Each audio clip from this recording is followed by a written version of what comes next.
Jesosy ambany esaka ihany ao nanohatry refakapanahy tanora ihany atompo dia fantatro sy tsapako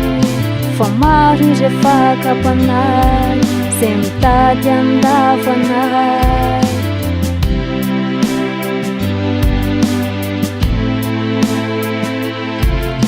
Jesosy ambany esaka ihany ao nanohatry refakapanahy tanora ihany azayo dia fantatro sy mba tsapako fa maro izy refakapanahy zay mitady andavanahy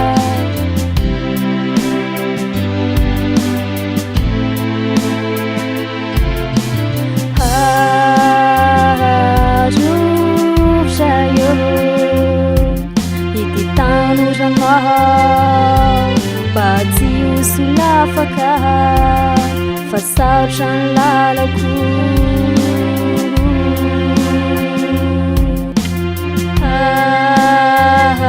ahazovy tompo ity tanoranao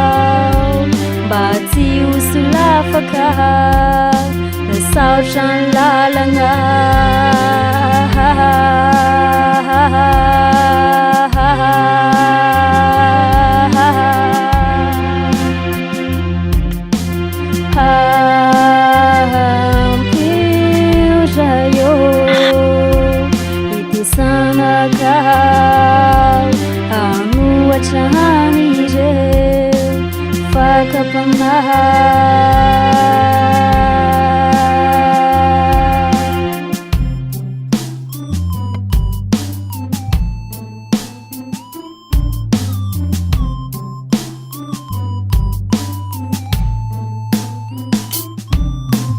Raio matoky anao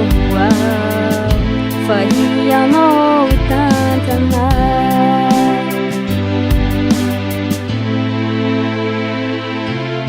matoky anao atompo iazo ahy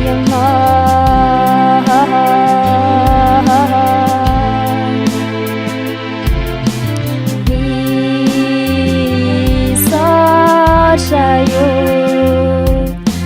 ny fitiavanao ay ny fiarovanao ay ny fitantananao ay mankasitraka tompo ny amin'ny fitiavanao ay ny fiarovanao